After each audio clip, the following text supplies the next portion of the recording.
Esse é uma cápsula e nós vamos falar agora sobre o dólar, meu amigo. Bateu R$ 6 o dólar. Quem imaginaria isso, né? Lógico, todo mundo imaginaria isso, né? Todo mundo sabia que esse governo seria uma tragédia e que o dólar não teria limite, né? Já tem gente falando em previsão de 7,50 o dólar até o final do governo Lula. Por quê?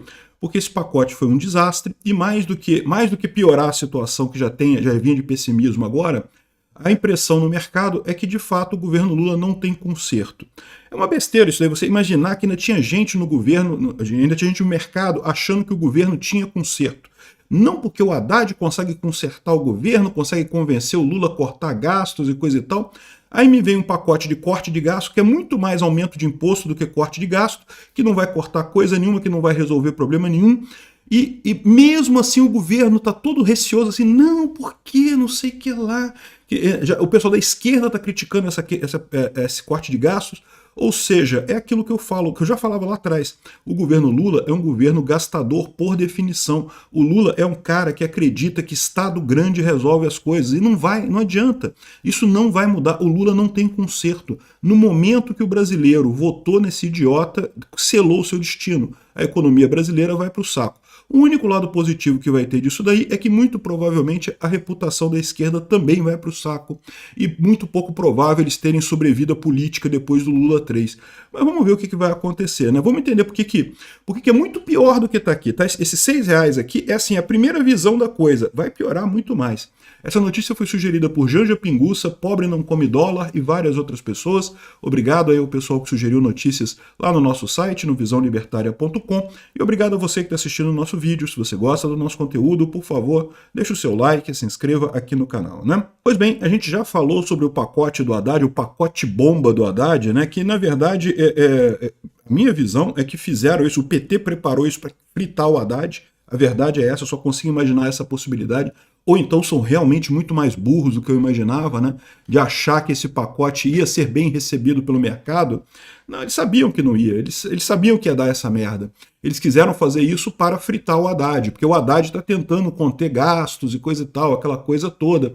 Tanto que foi quem? Foi o Haddad, a Simone Tebet. Eu já falei para vocês, quando o governo Lula escala Simone Tebet e Haddad para falar alguma coisa, você pode saber que não, é coisa que não vai para frente, porque eles são, o Lula usa eles como uma espécie de cara para o mercado, né? O Lula não gosta do mercado, o Lula não entende de economia, ele quer gastar dinheiro como se não houvesse amanhã, ele é a personificação do idiota com iniciativa, né? Aquele cara que não entende do assunto, mas acha que tem que fazer alguma coisa naquele negócio ali. Então ele acha que o governo tem que gastar dinheiro pra caramba, não entende de economia, acaba fazendo merda pra caramba, né?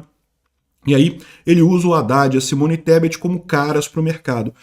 E pelo visto, isso daí pode ter quebrado esse negócio, né? O que aconteceu? O pacote é muito ruim, é um pacote que é muito mais de aumento de impostos do que de corte de gastos, é um pacote que tem poucas chances de passar no Congresso, e mesmo que se tudo passar nesse pacote, o eventual corte de gastos ou melhoria fiscal desse pacote ainda seria insuficiente. Ou seja, é uma bosta o pacote, é pouco, é ruim, tem pouca chance de dar certo. O mercado olhou para isso e falou que percebeu o que eu já vinha falando lá de trás. É impossível, o Lula não tem conserto, né? Haviam pessoas ainda no mercado com aquela ideia de que não, é possível consertar o Lula, porque o Haddad está tentando fazer a coisa certa. O Haddad não faz nada, o Haddad é uma fantasia que o Lula usa para enganar o mercado, é só isso. É o Haddad, a Simone Tebet e a Marina Silva é a fantasia que ele usa para enganar o pessoal ambientalista, né? No final das contas, o que o Lula quer é cobrar imposto da sociedade, enriquecer ele, os cupinchas dele, e só isso, ele não está nem aí para nada, ele usa essas pessoas como uma face bonitinha. E pode ver, se fosse uma coisa sincera do governo Lula, era o Lula que tinha apresentado o pacote. O fato de ter sido o Haddad que apresentou o pacote mostra que o que está acontecendo ali é a fritura do Haddad, não é o Lula fazendo nada, não tem corte de gasto nenhum, não vão cortar nada, é só a fritura do Haddad que vai ter ali.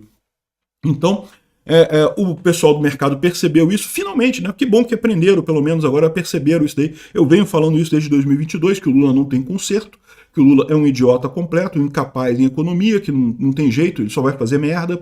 No momento que o povo brasileiro elegeu esse cara como presidente, selou sua sina, né? Vai ser economia quebrando daqui para frente.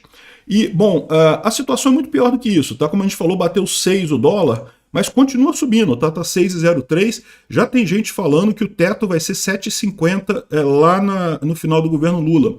Não deve parar de cair o dólar agora. Chega a ser curioso, né? Porque lá em 2019 o PT classificou o dólar a 4,26 como incapacidade de gestão de Bolsonaro. Não, que absurdo que Bolsonaro, a incapacidade de gestão do Bolsonaro fez o dólar chegar a 4,26 e coisa e tal. Verdade seja dita, o Paulo Guedes de fato desvalorizou o dólar mais adiante, jogou o dólar para R$5, né? Isso foi uma decisão do Paulo Guedes para facilitar a exportação brasileira. Eu critiquei isso na época, acho que foi errado. Gosto muito do Paulo Guedes, acho que conduziu a economia de forma brilhante durante o governo Bolsonaro, mas acho que errou nesse aspecto, não devia ter feito isso. Mas enfim, de qualquer forma, chega a ser engraçado o PT que criticou o Bolsonaro porque o dólar chegou em 4, agora falar que 6 é isso daí, né? 6 é coisa da vida. E o que eles estão falando agora? O que eles estão culpando esse dólar caro? O mercado lançou notícias falsas. Olha só, é fake news, meu amigo, é fake news. A culpa é das fake news e das redes sociais e não sei o que lá. Meu amigo, olha só, é o que eu falo para vocês. Todo o discurso das fake news parte do pressuposto que as pessoas são burras, né? Porque para pensar, se você bota uma notícia falsa na internet e o seu público é um público inteligente, ele vai perceber que aquela notícia é falsa, ele vai perceber que aquilo ali não tem sentido. É o caso do perfil do Alexandre de Moraes lá, né? O próprio Alexandre de Moraes admite que as pessoas sabem que o perfil dele é falso. Então qual que é o problema de ter o perfil falso? Deixa o cara fazer o perfil falso lá, as pessoas sabem que é falso, então não tem problema nenhum, né? Então, da mesma forma, uma notícia falsa, ela só é problemática se a pessoa que está vendo essa notícia é burra o suficiente para acreditar nessa notícia. E o mercado brasileiro, as pessoas que operam no mercado, né, tipicamente têm algum conhecimento, né, são pessoas um pouco espertas. Por que eu digo isso? Não porque necessariamente você precise fazer uma prova para entrar no mercado. Não, qualquer um pode operar no mercado. A questão é que as pessoas burras rapidamente caem fora do mercado porque perdem dinheiro, perdem tudo e não ficam no mercado. Então o pessoal que está operando no mercado, o chamado mercado, que é um grande mecanismo de precificação das coisas no final das contas, né?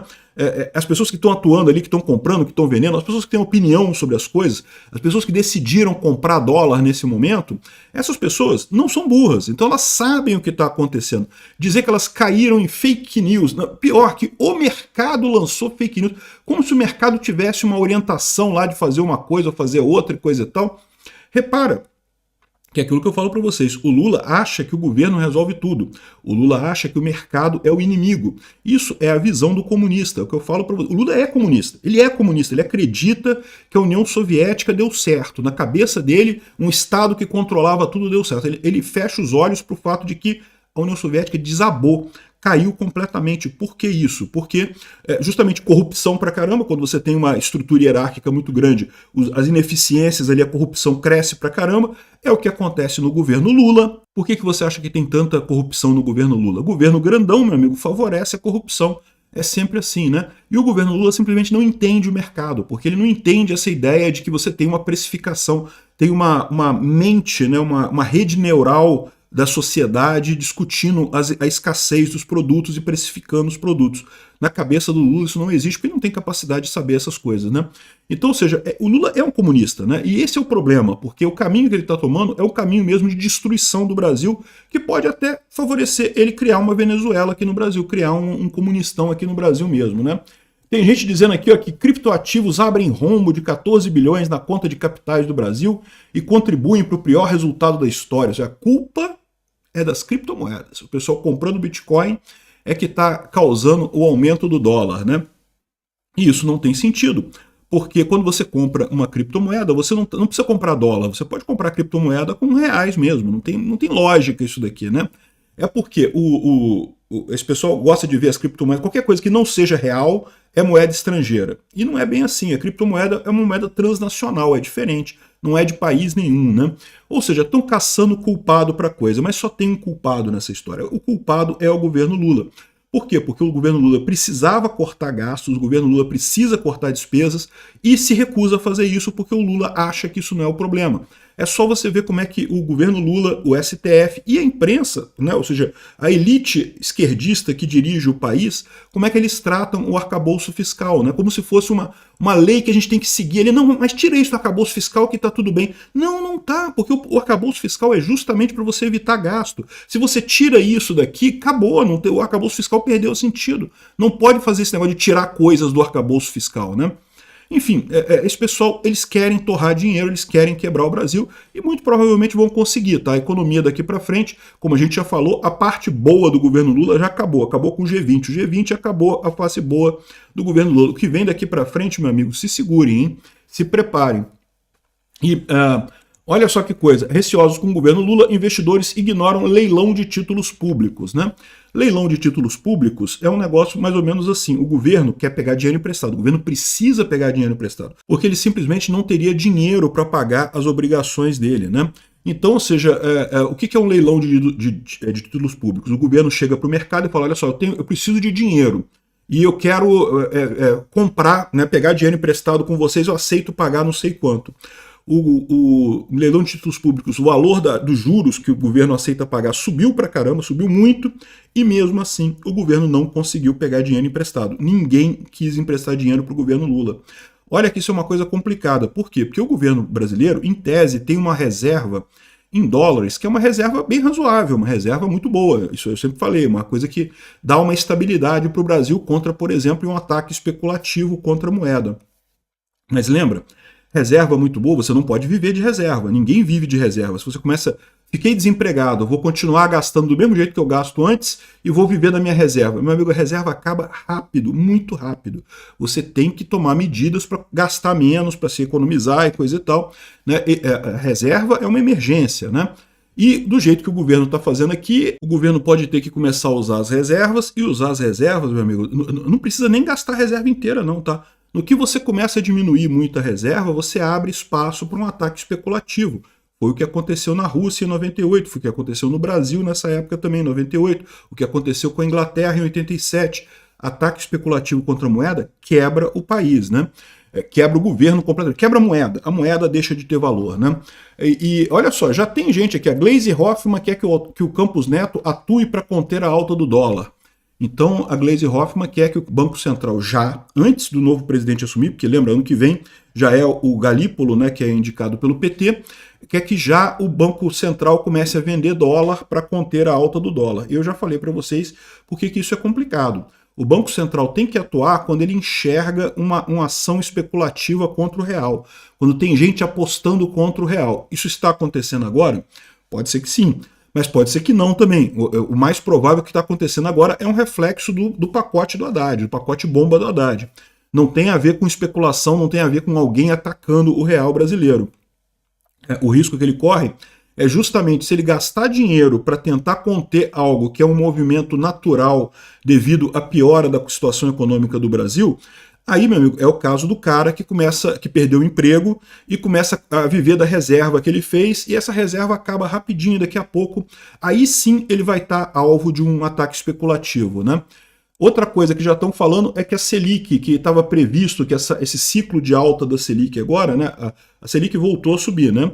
Já estava em 13%, eles previam que ia estacionar em 13%, agora estão prevendo estacionar em 14,25%. Esse é o preço do pacote bomba do Haddad. E de novo, é o que eu falo para vocês, esse pacote ainda tem que ser aprovado no Congresso, ainda tem um monte de coisa para acontecer com ele, eu acho muito pouco provável que ele sobreviva inteiro nisso daí. E se ele inteiro já não atende à necessidade do governo, imagina os pedaços dele, ou menos do que ele.